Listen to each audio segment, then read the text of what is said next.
Welcome to the magical journey beyond mediocrity, where the mystical and the practical become aligned.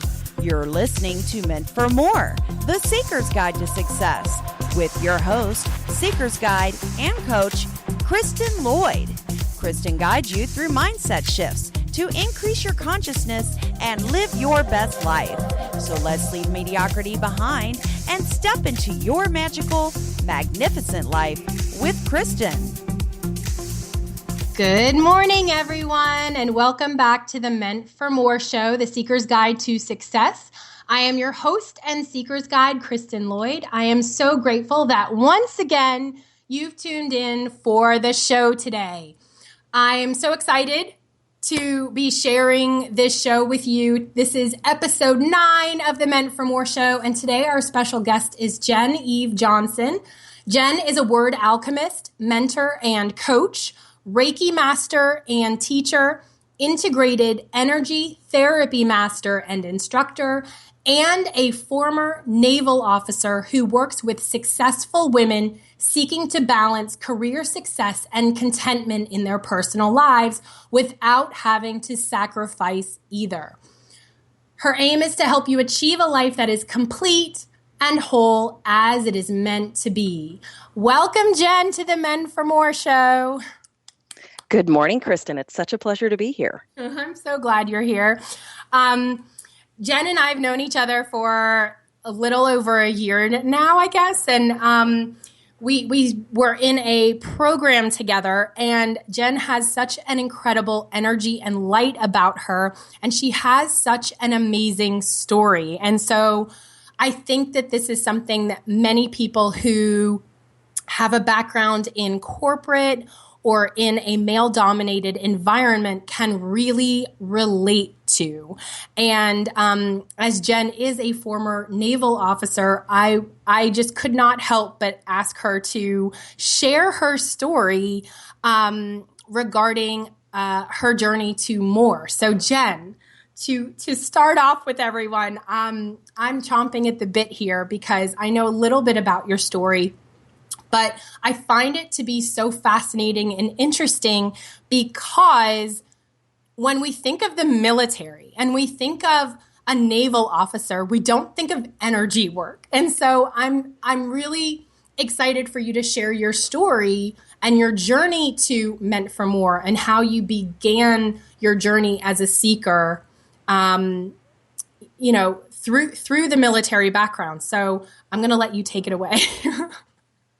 Thanks, Kristen. So I guess most of us know later in life that we've always been seekers, but we don't realize it. So when I graduated college, I have an undergraduate degree in psychology, so I was all touchy-feely and let's go do this. Well, I joined the military, and the last thing the military is touchy-feely. So where did you get exactly? The last thing is touchy-feely. So where did the decision come from? Like, oh, I'm going to join the military. So I won't mention the year. When I graduated college, it was a really bad job market for college graduates. And so I had actually been offered a job at a mental hospital to go work. And there were some tax laws that were passed and some referendums, and they basically froze hiring. So I hung out for, good Lord, 6-7 months waiting for them to start hiring again. And finally I was like, okay, I've got to do something. I've spent money, student loans are coming due. How do I make this work? And so I just decided, let me go talk to the military. And the interesting thing is that all military officers, not all, but if you're offered a commission as a civilian coming in, you need a degree.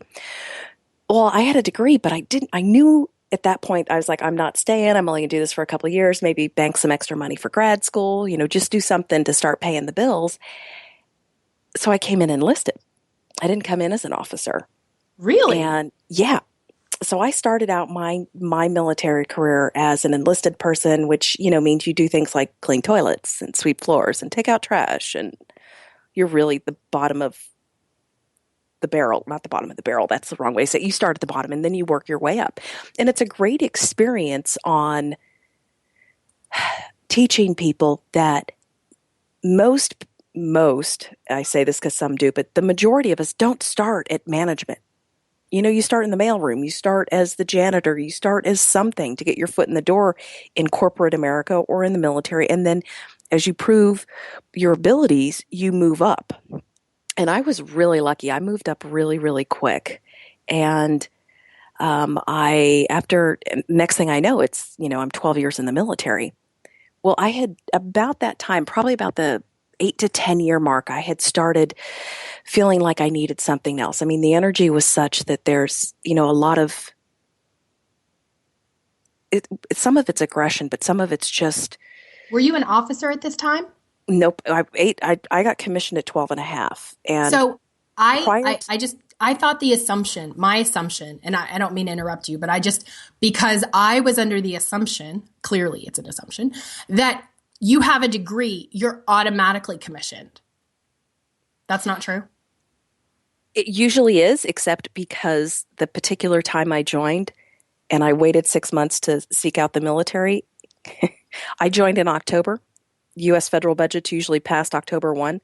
Well, unfortunately, as a habit, or has become a habit and more of a norm here in the U.S., the federal budget had not been passed. So they were only offering commissions to a select few people who had degrees in engineering or nursing, which didn't fit me. Okay. So there weren't available slots. And in my mind, I went, that's great, because I'm not staying for any period of time. This works out fantastic because I'll never stay. And as 8 years rolls around, I'm thinking, I'm still here. I'm still here. But I noticed something. Military requires a lot of physical fitness. And so you find yourself in a very competitive environment, from everything to I can run faster than the guy next to me or the woman next to me to I can do more. And I was typically putting in a non-deployed status greater than 50 or 60 hours a week working. Wow. It wasn't uncommon for me to be at work Saturday and Sunday. And that started pretty much from the get-go. And so you just get to a point where your body starts going, God, there's got to be something more. Like you said, where is the rest of my life in this career or this job? Right. And so to help with just the stress of work as I moved up, and as you become more senior in any job field, you become responsible for others, and then you manage their issues, their problems, the workload. And so I started meditating, and I started meditating at work at lunch, and, going to grab an extra 10 minutes in the bathroom or something just to be by myself and meditate when things got really bad or really stressful. And that led me to Reiki. And so I studied Reiki, and I went on a deployment on a ship, and I was sitting in the dining area. At this point, I was a chief petty officer in the Navy, so we had a little separate sitting area with some bench seating, and I'm sitting in the corner in this bench seating with my feet tucked up under me. I'm in coveralls and a pair of heavy boots, because, how attractive is that on a woman, but that's where I was. And I'm sitting, Indian style, which doesn't look comfortable because it's all so clunky. And I'm meditating, and a guy on the other side of the room goes, "Are you meditating?" And I go, "Yeah." And he goes, "Man, I can totally feel your energy. It's so calming." I was like, good. That means I'm helping others. And so I was doing more and more Reiki and sought, and so I used Reiki, and then eventually more meditation and other energy healing modalities like integrated energy therapy as I moved throughout my military career, especially after I became commissioned as an officer, to help me not only balance the somewhat aggressive energy I needed to get my job done and be successful and continue to promote, but also how do you balance the fact that, I've got feminine energy, as we all do, but the nurturing side, I started to, if you will, manifest into my own life people who needed somebody in a supervisory position who could give them a soft place to land. I ended up with somebody working with me who was going through a really nasty divorce, somebody who was recovering from a heart attack, just people who needed somebody to say, it's okay that you focus on taking care of you. That's more important than everything being dumped into this job. Because I started to notice those who gave everything to the job, who just only could live in their masculine, started manifesting not only health issues, but their personal lives started to fall apart and crumble. Right. I want to take a step back really quick because Sure. I know some of our listeners will know what Reiki and energy work is, and some will not. So would you share, we're both Reiki masters. So, but would you share what Reiki is and what integrated energy therapy is so that Sure. they know where we're going with this? Because some of our audience is in tune and some is just opening up and learning about this. It's everybody's on a different place in their journey. Exactly. Yep. So Reiki is a Japanese healing art that's been around for, oh goodness gracious, close to 200 years, I think. And Sensei Yusi went Yusui? into a Yusui. I always do this. This man's name always trips me up. I just find It's myself okay. like, I can see how it's spelled, and then my tongue never gets it. It's totally hilarious. So Sensei Yusi, if you will, downloaded this form of healing. It was provided to him by the universe, God, Buddha, whomever is your higher power, your source, to help him. And it's a combination of many, not only Japanese healing modalities, but Chinese and a few others. And the concept behind it is similar to Chinese medicine, where we have meridians that run up through our bodies, and they're all named for major organs. So you have the liver meridian, the heart meridian, the kidney meridian, and these all move the energy around through your system. And it's similar to blood vessels, but they're different. And these have been scientifically proven at this point to exist. And Chinese medicine has been talking about them for greater than 3,000 years. And in China and Japan and many countries on the Asia continent, they're very familiar with this, and they have success in healing modalities and combining this with other forms of medicine. And so it's just the idea that if your meridians and your energy is flowing correctly, your body is able to maintain emotional, spiritual, and physical health better. It's your natural state. You're in a state of wellness. Integrated energy therapy was provided, downloaded, if you will, to Stephen Thayer, who has an engineering background, but this is an angelic healing energy, which often resonates more with people of the Christian faith than, say, the concept of energy meridians, although it's very, very similar. And this is the concept that we have emotional trauma that's locked into our tissues, and through stirring up the energy over certain points in your body, you're able to move that energy so that it kind of releases and is ready to come out, and then you pull the injury or the trauma out, whether it be emotional, physical, even mental, or past things that have occurred in the past, and you clear that out, and then you fill it back up with if you will, clean energy, so that again the body and the spirit and the emotional body can function as they're meant to, because the human body is absolutely amazing. If we feed it right, if we sleep enough, if we get exercise, if we, honor our emotions for what they are, but not ruminate in them, we really have so much power to heal. I mean, we're designed to be living beings that function optimally, but we just tend to trash ourselves so much. Right. Does that help? Yeah, I think it does. I think that, knowing what it is, and then knowing, how would someone, so Reiki would be used then, not to get off on a total tangent, but when would Reiki be used, and when would integrated energy therapy be used? Would they be used in conjunction or separately, or one over the other? Like, what are some reasons why you would use one over the other? And then we'll get back to the journey.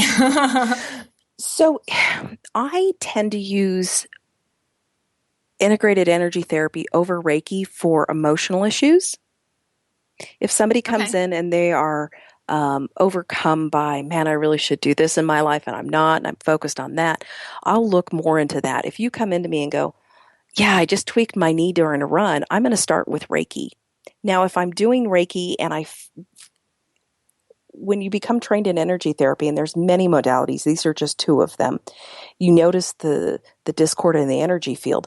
I may start with Reiki and get the energy moving to see what's going on, but if while I'm doing this, I suddenly sense that there's something more that's more integrated into the tissue, maybe you have a car injury from 10 years ago, I'm going to switch to integrated energy therapy. And the good thing about energy therapy is that once you're trained in it, you just have the intention, and the energy shifts to do what you need it to.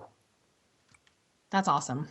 Yeah, it is. It's really powerful, and I'm so glad that it's in my life. And using these modalities helped me provide that emotional support for my coworkers, to provide them the place for them to take care of themselves. I held the space for them to heal themselves. And so you, I love the term awakened, or, you woke up to these other modalities. But it began before your entrance into the military, because you always knew that you were touchy-feely, more in touch with that side of yourself. So it was just a natural progression, and the military didn't hold you back. It just offered you a different opportunity to help those who, let's say, hadn't woke up yet or hadn't been in touch with this type of, with these modalities. I would think that I've always been a seeker on the touchy feeling. And when I joined the military, that part of me for a good 8 years kind of got suppressed more and more. Mm-hmm. And interestingly enough, at about that 8-year mark, I met a Native American shaman, listened to him speak of all places at a Whole Foods. And the gentleman came up to me after the conversation. He says, I have to know what you do for work. And so I told him I'm in the military. And he says, okay, you need to stop that because it's killing your soul.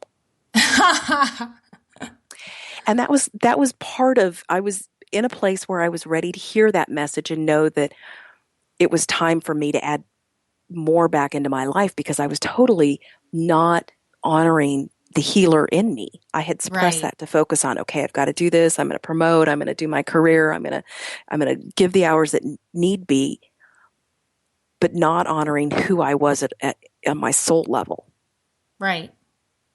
So the integrated energy and the Reiki offered me, and the meditation offered me an opportunity to let other people know that they could honor that part in their lives.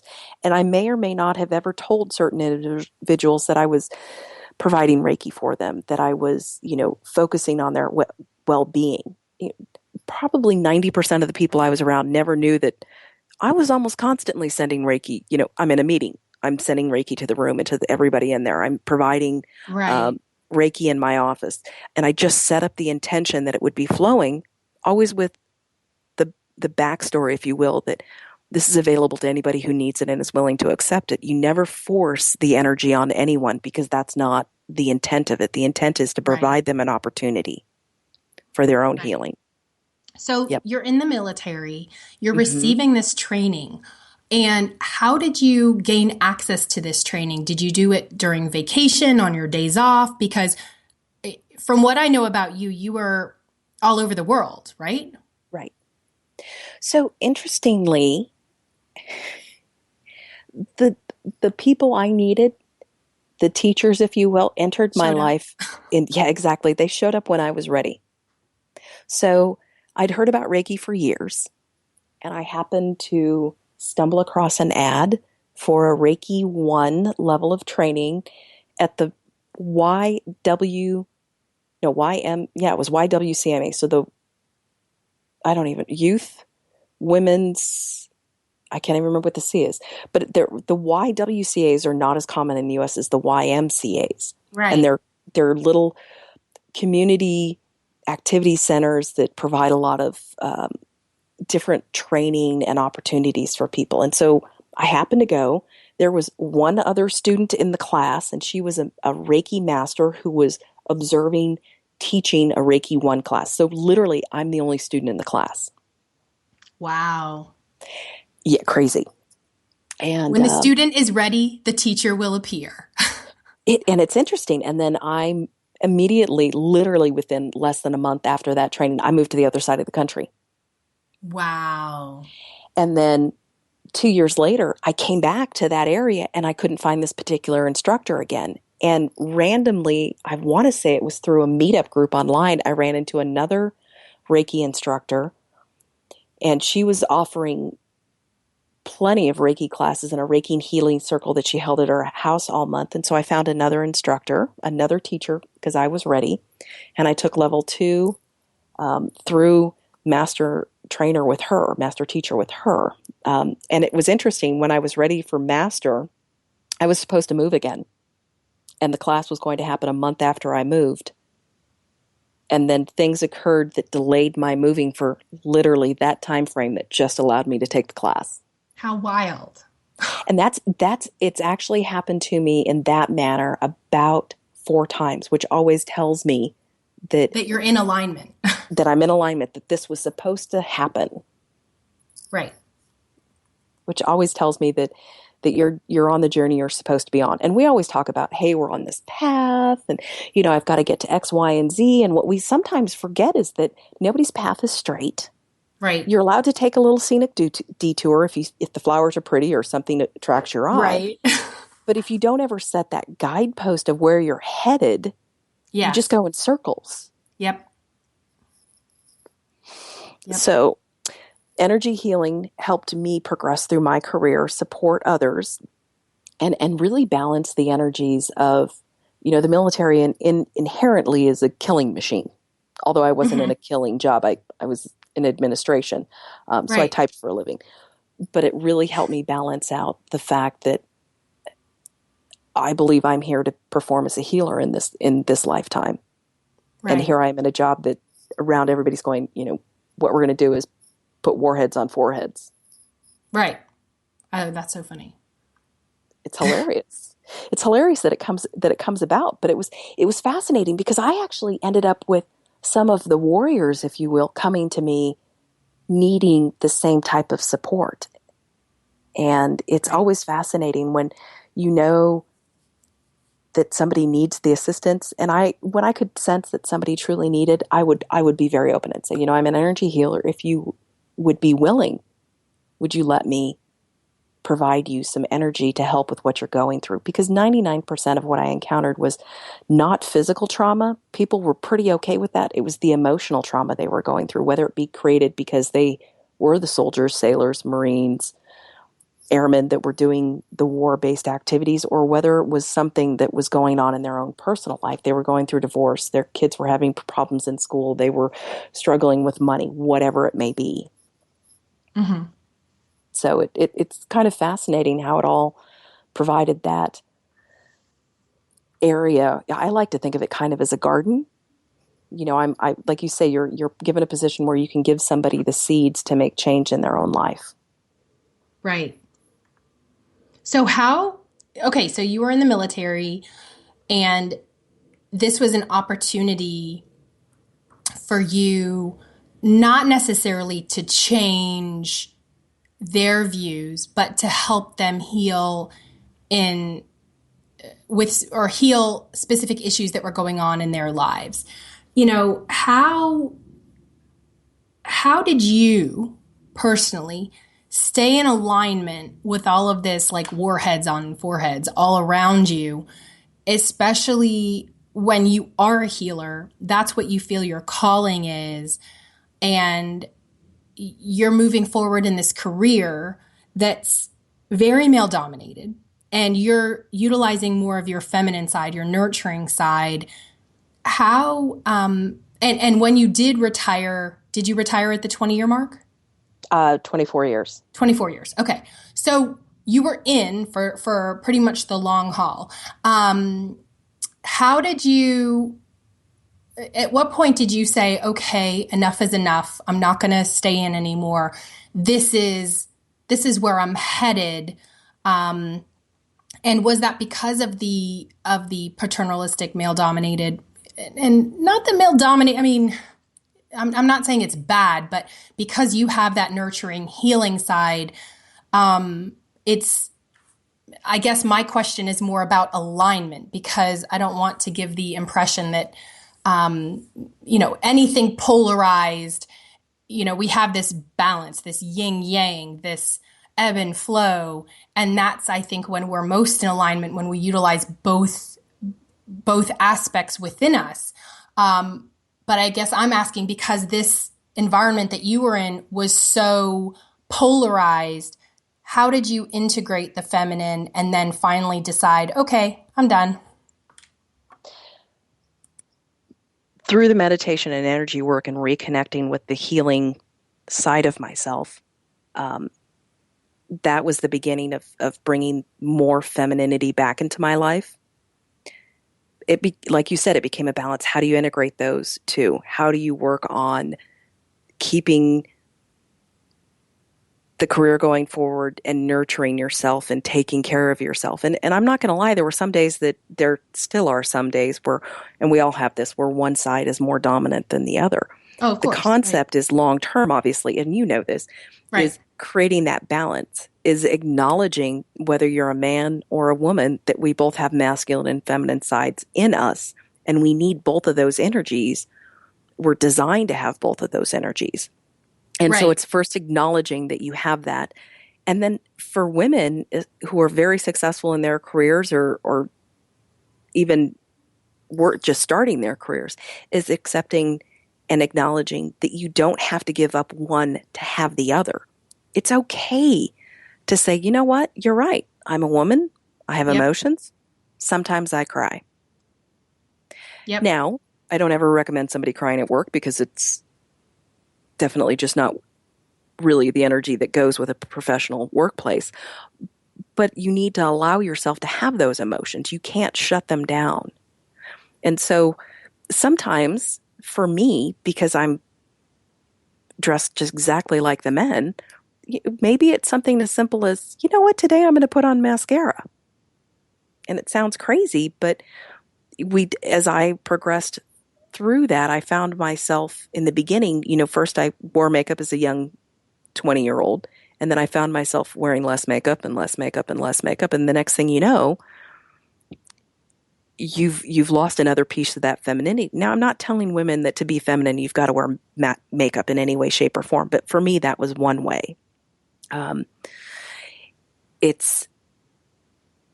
also have a deep connection with nature. So for me, it was standing outside with my shoes off in the grass and just allowing that energy and that being in touch with nature, having pets around you.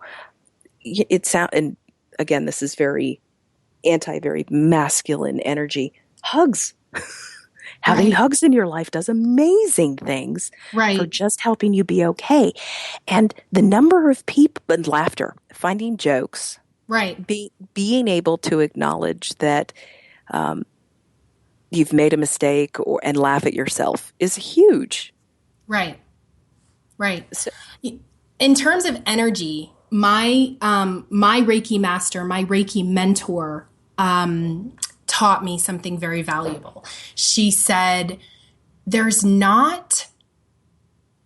don't like to refer to energy as negative or positive, bad or good. I like to think of it as dense versus light. And as we kind of talk about energy, vibration, and manifesting, I wanted to kind of touch on that and ask you about that in terms of the military. So dense energy being that lower vibration, and then that lighter energy being that higher vibration. Utilizing Reiki and energy work as a commissioned officer, right, with your coworkers, or how did you maintain alignment and manifest?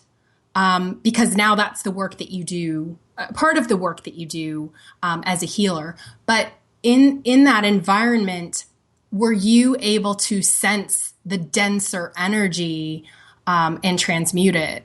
And were you aware of that in those environments?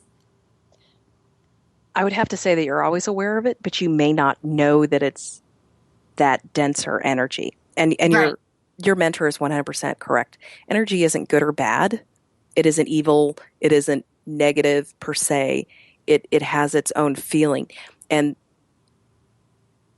So our emotions have vibrations, and our energy, our internal energy is tied to many things. Our body energy, in touch with the ground, being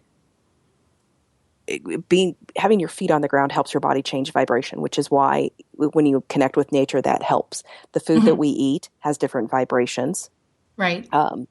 And emotions have different vibrations. The highest being love, and the lowest being fear and anger. Right.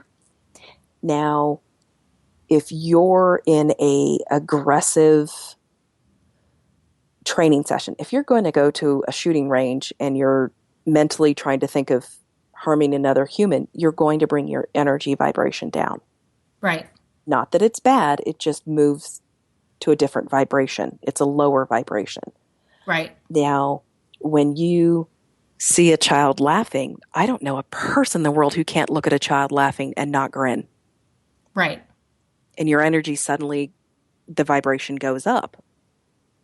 So to integrate that into your life, you have to acknowledge that, and most of us live in fear more than we're willing to acknowledge. There isn't, I think, a person on the world, no matter how much money you make, that doesn't think, oh, maybe I need more money, which is a very Are you still masculine there? side. Most of us can change that vibration by just acknowledging that there is enough for everyone. Quantum physics says that everything is made of energy, and that to attract money, to attract love, to attract those opportunities you want in your life, Right. you need to vibrate with those. And the way you vibrate with those is you raise your vibration or set your vibration in a tune with the things that are around you that you want to attract into your life. If you want to attract money and you're living in fear, you're never going to get money. Right. Right. And there are people in this world, I acknowledge, that live in situations and in areas that fear is normal part of their daily lives, because as we were discussing before the call, there are certain areas in the world that are extremely dangerous. Right. As evidenced by the number of people leaving Syria right now out of fear. Right. But it's interesting, if you watch some of those refugees, those that stay together as a family, that have incorporated all their family members, their pets, and they stay together. It's interesting how they, just even seeing them on television, you can tell they're in a better mindset, they're in a better vibration than others. Right. And as you're a trained Reiki master, as I am, that's part of our training, when you start to recognize the energy and you can kind of name it. But I think everybody out there, we innately have this ability. We just have forgotten it. There's a person on this earth who isn't a natural energy healer, who can't automatically raise their vibration by, having more fresh fruits and vegetables, which is closer to nature, which brings in that good energy, by stopping and smelling the flowers. Right. By spending time in sunlight, by getting enough sleep. All of those things can help you raise your vibration. By finding things that bring humor and laughter and love and friendship into your life. By practicing gratitude daily. Right. So it's an amazing practice. And here in the United States, we have so many people who get frustrated with commuting to work. Oh, yes. And how stressful that is. And, you find yourself, even I do this, I have to catch myself from going, man, that person's just an idiot driver. Well, what did I do there? I just immediately dropped my energy, because now I'm in anger or frustration, which are very low vibration. Right. So to help myself, I mentally have it when I can catch myself, because I'm not perfect. I'm definitely a work in progress. I mentally, it's part of the journey, right? Right. I tell people, I send a blessing to this individual, whomever it is. I don't know their name. I just say, I am so grateful this individual has arrived safely at their location, their destination. I am grateful that everyone who encounters this particular driver today also arrives safely at their destination. Right. And it's just a way for me to try to send positive energy to the situation and to raise my own vibration, so that I can attract what I'm desiring, which is safe arrival of everyone. Mm-hmm. So it's little things like that you make adjustments to. Right. Now, as we're talking, as you mentioned, my work now is changing to more manifestation and energy healing and bringing that together. I focus a lot on the word alchemist, and my title is my career history in the military had me, I did a lot of editing, a lot of working with words, and it's fascinating. Yeah, I was going to ask you about that. Why you called yourself a word alchemist? Because I was wondering how that fit in with the energy piece and with the Reiki piece and the coaching and the mentorship. How does that how does word alchemy or being a word alchemist, how is that part of your role? So just like our food and our emotions have energy, so do our words. Right. And how we phrase our statements, how we speak to the world, how we speak to ourselves has a vibration, has an energy. If you say, man, I would really like to go to Paris next year, but I just don't know that my boss will give me the time off of work, you just negated the potential for you to go to Paris next year. Right. You told the universe, you told the master source energy, God, Buddha, Muhammad, Whatever. whomever, Right. whatever, that, yeah, I'd really like to do this, but I don't really think it's possible. And you get exactly back. They're like, you're right, it's not possible. Right. If I instead had said, I would really love to go to Paris next year, and I'm going to talk to my boss and convince him, and hopefully convince him, even the hopefully gives an area for there to be doubt. And I'm going to convince him that he should give me the time off of work. Now, instead of saying, Paris is a dream, but it's never going to happen, but being the key word there, you've now said, I'm going to believe, and I'm going to hold space for that to occur for me. Right. Now, just saying it and never talking to your boss also means it's never going to happen, because there's a corollary to this law of attraction, and that's the law of action. You have to take steps. Right. You have to go talk to your boss. You have to do something to let the quantum physics vibrational energy that we all are and exist in know that you're serious, that this is something that you desire and you're working towards. So our words are key to how we shape and live our lives. Right. And I like to think of it, the word alchemy comes from not the idea of, taking iron and transmuting it into gold, but our words paint the picture, the skyline, the backdrop, the reality of our lives. A good example. Have you ever read a book and you kept thinking, I don't quite get why this is set in this manner, what the setting, what the background is? You're always looking for more information to fill in the pieces? Yes. Okay. Those are poor word choices. There's something missing. Your mind can't translate the storyline and the picture into a full view.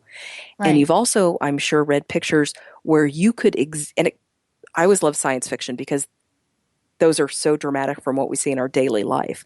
Right. And I'm gonna say the Harry Potter ones because for me these were phenomenal. I know what Hogwarts looked like ever before the movies came out. Right. You knew what Dumbledore looked like. You knew what every single detail in that, because the words were structured in such a way that it painted a beautiful picture for us. Mm-hmm. So our word choices can either help us manifest things or hurt us. I shouldn't say hurt. That again is not a good word. Or can limit what we achieve. Well, and it's so interesting because I was watching a YouTube video, Neil Donald Walsh, Conversations with God, and he's sitting there and he said, God, source, universe reflects back what you say and what you desire. So if you say, God, I want $1 million, God's going to say yes, and you will continue to want $1 million because Exactly. your word choice is in wanting. It's mirrored back to you. So everything that you put out is what you get back. And so that's where a lot of people misunderstand the law of attraction and acting as if you want that 6-figure job, I'm just throwing this out there. act as if, dress the part, be the part. If you are, whatever it is, if you're stepping into becoming a yoga instructor, but you're still wearing a suit and tie every day, that's, step into who and what that is. And some people call it fake it till you make it, but it's all relative. I think that's a huge part of that. And so it sounds like the word alchemy is choose the right words, which will be reflected back to you. So be sure that your words are in alignment with your desires. So an interesting story from my time in the military. The military gives awards out, and there's always a written summary of what the person did. And this individual had found alternative funding sources than the command's budget to get some earth-moving equipment that we desperately needed at this location, and we were very isolated. So he was being provided an award for helping get equipment that we needed. But the way the wording was structured, it didn't actually say that this gentleman had procured money from alternative sources. It was worded in such a way that it could be interpreted. In my first reading, it was, and I already knew what this gentleman had done, that he had actually stolen the money to buy this equipment. Oh my gosh, poor guy. And I read that, and I looked at the gentleman, and I said, do you know this is what this says? And he says, no, of course it didn't. And I called in somebody else, and I said, I'm going to read this to you. I want you to tell me what it says. And it was really interesting. The guy had not any idea of what the situation was going on, and I read it, and he just stopped and he goes, oh yeah, you stole that money. That's hilarious. And so that's part of my background and my experiences is having read many things and hearing people speak. Mm-hmm. Often what we intend and send out aren't the words that we're using. Right. Because words have multiple meanings. And so we get comfortable using probably less than 1,000 words in our everyday conversation. And as we're drawing these pictures of our lives, as we're speaking our passion, our purpose, where we want to go, my dream is to be.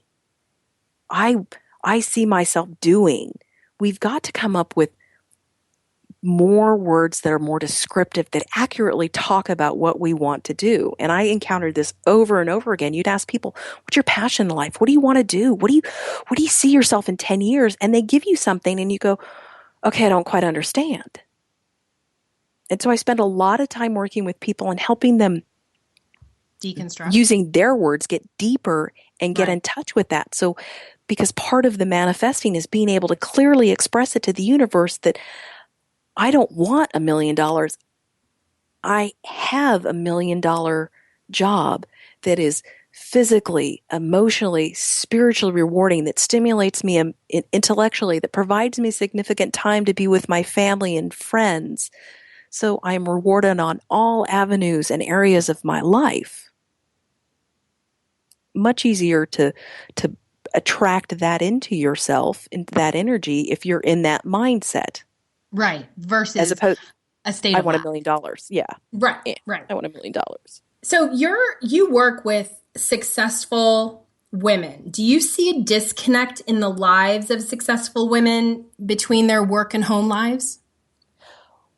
What I find is that many successful women, to be successful in their careers, have really taken on their masculine side and have let that come to the forefront. And they have a disconnect in their homes in that letting the feminine energy come back in. If you're a mom as yourself, right, leaving work at work so you can come home and be nurturing to your children, be loving with your husband, your partner. Right. What happens often for not only successful women, but many of us who find for our careers, we find ourselves in our masculine energy, men included. Where do you go to when you have a fight at home? Right. Do you come home and tell your husband, your loved one, your kids, do you speak to them that like they're your employees, or do you speak to them like they're your family members? Right. The number of women specifically, because I identify having been there, who tell me that, they come home at night and they hear my husband tells me he's not my employee, my kids say they're not my staff, they're X, Y, and Z. And how do you I work with women and helping them understand that you don't have to give up one or the other to be successful. You don't have to just live in your femininity at home, because you still need to be a strong person. Not that women aren't, but Right. how do you balance that? How do you bring the congruence to your life so that you live whole all the time, that you're not going, okay, I'm this way at work and I'm this way at home. So I'm going to use the term bipolar, although I realize it's not accurate, that you have two different personalities. You have your work personality and your home persona. How do you integrate those so that you're you all the time without feeling like I'm giving up my personal life or I'm giving up my career? And I think that for what I pull in is because I work with women who have high stress jobs and successful women, and I feel that if they're not able to transmute that energy or work through that energy before they come home, they're in a heightened state of anxiety. And so then everything that happens at home, it's almost like their patience. And I'm speaking on a practical level, not on an energetic level, but it's like they're anxious and they're like, hey, honey, I've had a rough day and, please put that down. And they're not able to switch gears. So in terms of switching gears, because they haven't been able to process the stress, that energy, and let go of it in order to shift gears into the home environment. And that's where I think, I don't know if that's where your work comes in, but I think that that's a huge shift, because there are these two personas and they're trying to move from the work persona to the home persona. But when their mind is still going on, okay, well, I have to get this report in the morning, and so is leaving, and so is on vacation, and there's all this stuff. And so when you talk about balance, how would someone balance that, transmute the energy, let go, let work be at work and home be at home? One of the most powerful ways as women learn these steps, but it's really interesting. If you walk out of your building at work and walk over to the building itself and touch it, just put your hand on it and for a moment and tell yourself and imagine, I'm leaving all of the problems and the stress of my job here. And I will come back and I will enter this same door in the morning and I will pick these up and take on this energy when I go back into work. You can do it at your front door too. If you have a tree, a building, touch it and say, because oftentimes it's with landscaping around corporate buildings or any building that's hard to get to. So a tree in your front yard, preferably not your house itself, somewhere that you just touch and say, I'm going to leave the problems of work here and I'll pick them back up before I go into work in the morning. And then you've left those outside and you've given yourself that clear delineation that's home's home. It's becoming much more difficult with smartphones. You read my mind. My mind. Exactly. I mean, just about to say that. Like, you get a 9 o'clock email or a 9 o'clock text or an urgent, message about the 7 o'clock meeting. This is not my work, but this is some of the clients that I work with and some of the people that I know.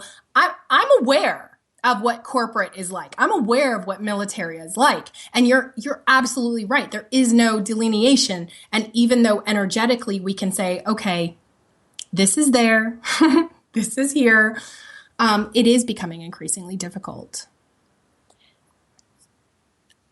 And this is where I hope we have a resurgence in boundaries.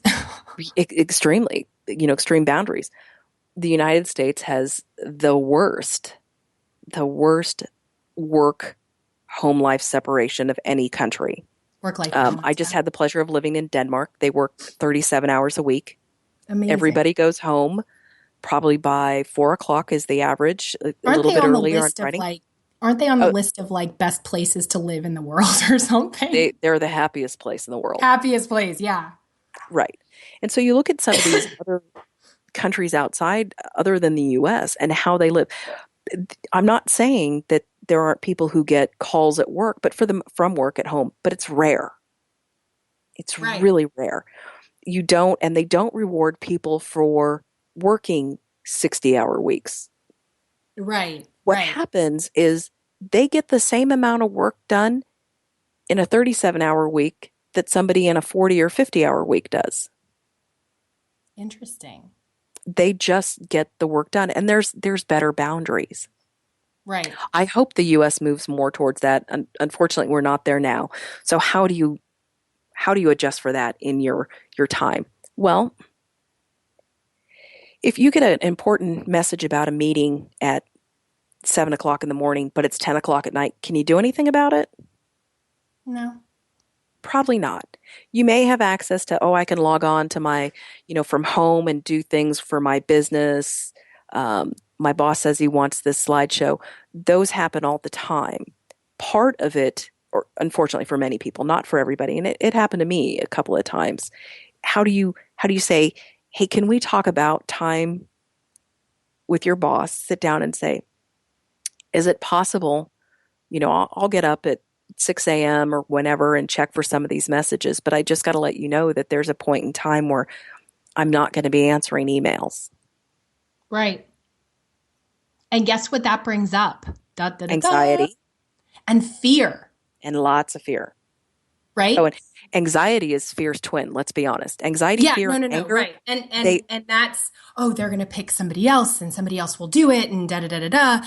And that's, I think, probably a whole other conversation for another day. But I think that that's a huge part of where we get into, well, if I don't do it, they'll find somebody else who will. Mm-hmm. Instead of, I'm really good at what I do, and I'm going to set really healthy boundaries and still kick ass and do the work that needs to be done within these working hours. Thank you. Have a nice day. And again, that is going to take proactive action on each individual's part to be that high performer during normal work hours, to get things done. You can still get assigned that great project and get it done during normal work hours, or slightly outside of your normal work hours, but still maintain your personal time. Mm-hmm. Now we look at things like lawyers and doctors, especially doctors in their internship years, where they work those ridiculous hours, and then it becomes the norm that these ridiculous hours are expected. Oh, right. But where do we say, what else are you getting out of this? Right. I mean, where's the time for you? And it's going to be an individual choice. And maybe not everybody can do that. And that's fine. I'm not here to judge anybody or say your path is wrong. It's yours. If you're going to continue to take the 9 o'clock calls, okay, how do we help you integrate balance in your life in other ways then? How can we help you maintain your sanity? Because I'm being the bipolar of, I got one personality at work and one personality at home is rough. And after a while, one of them dominates and you lose that balance. Exactly. And so this brings me to my next question, which is why or how integrate energy work into coaching? And so whether it's this circumstance or others, how does that help? The good thing about energy healing is you don't necessarily have to be present with the person in the same room to provide that space, to provide the energy to them. Now, if you're really anxious and we get on a call and we're talking about, hey, how do I integrate, my high pressure corporate America job or my high pressure job with the fact that my husband wants dinner on the table at X time every night. Well, the first thing we can do is do some energy healing to kind of balance out that energy, to help bring your vibration up, which is what energy does, energy healing does. Bring your vibration up from the I'm in anxiety and fear and maybe some anger or a lot of anger. How do we bring that up? Right. Let's raise your emotions. Let's raise your thought up. Let's bring you to a better vibrational space. Now, when your husband comes home and dinner's not ready and you're like, yep, I got home late too. Let's figure this out. Right. Because if you're having that conversation about how do we provide balance or how do we work together as a team at home and even in your coworkers, how do you tell your coworkers, you know what? I'm tired of us always being combative with each other. there's ways we can work together to accomplish these things. Because Right. that's one thing the military taught me is, you know what, we're much stronger as a team than we are individually. Yes. Your knowledge and my knowledge are different, but if we pool our knowledge, we're able to do so much more, and we're able to provide answers and solutions from a broader background. Yeah. And when I work with couples, I always remind them, you guys are not on different teams. You're on the same team. And when you behave and communicate as though you are on different teams, guess what? Nobody wins. And if there is a winner and a loser, there's a loser. And nobody wants to be the loser. And so therefore you continue to play the game. And when you're on the same team, you both win. It's a win-win. And you know this, when we come home from work, Right. and we're in that, I'm going to tell you what to do, you're already setting an adversarial position up. You're already saying we're on different teams. You're going to follow me. I'm going to do this, as opposed to saying we're on the same team. Let's work together. Let's communicate as the same team. Right. And it's interesting. Once you get that integrated in your home life, it naturally starts to carry over into your work life. Because I found for myself, once I integrated being both at home, it followed me into my workplace. And then I started attracting the people who needed the support, who needed somebody to hold space for them. It just wasn't the energy healing in the coaching per se. And I've always been a coach in my military career, helping people figure out their purpose and what they really wanted to do and who they wanted to be when they grow up. So the idea of bringing in the energy healing to help support your journey in life, which is really what coaching's about, totally makes sense to me. Right.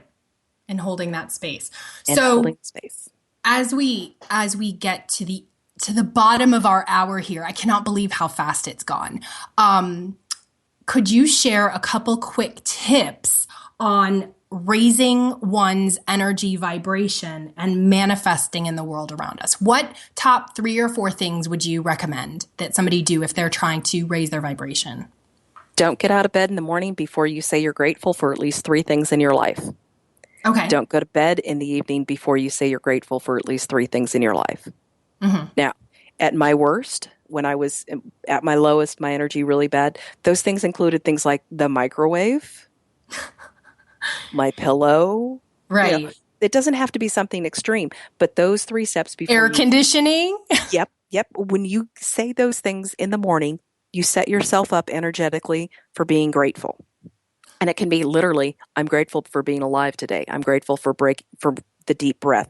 I'm grateful for my clean air. I'm grateful for the hot water in my shower. And at the end of the day, it can be, I'm grateful that I had another successful day at work. I'm grateful for the food that my husband, my wife cooked for me. I'm grateful for the time I got to spend reading a good night story to my children. Right. Those everyday things in our life that we don't see and don't appreciate for all that we have, acknowledging those changes your energy in a minute. Clean water, the clothes on your back, the roof over your head, the job that brings you income into your life. The fact, and here's a great little way for anybody who's trapped around fear. I heard this years ago and I love it and I do it every time. When your bills come in the month, don't go, oh my God, how am I going to pay this? Give gratitude for the things you've already received. You are paying for things that you have already received. Right. And so instead of seeing it as bill, I am grateful that I am able to give this energy exchange in the form of money for the things that I have received or the things that I am about to receive. Right. That's awesome. Jenn, where can people find you? Okay, so you can find me on my website at www.jennevejohnson, that's Jenn, Eve, E-V-E, Johnson.com, or Facebook under the same thing, Jenn Eve Johnson. Those are the best places to find me. Reach out and would love to continue the conversation. Yeah, that's awesome. And so do you do online Reiki? Well, when I say online, like you had said this, and we all know this, that Reiki can be received from anywhere. So, yes, continue the conversation, catch up with Jenn, thank you so much for being here. I'm so ecstatic. This went by way too quick. I could talk to you for hours. This is amazing. Thank you, Kristen. I had a great time. Awesome. Thanks, everybody, for listening. It's been another amazing show. To continue the conversation, hop on over to the Seekers group on Facebook, www.facebook.com/groups/The Seekers Path. Until next time, you are meant for more and keep seeking. Thanks for tuning in to Meant for More, the Seeker's Guide to Success. But the fun doesn't end here. Head over to KristenLloyd.com for your Seeker's Guide workbook filled with exercises to help you go from mediocre to magically magnificent.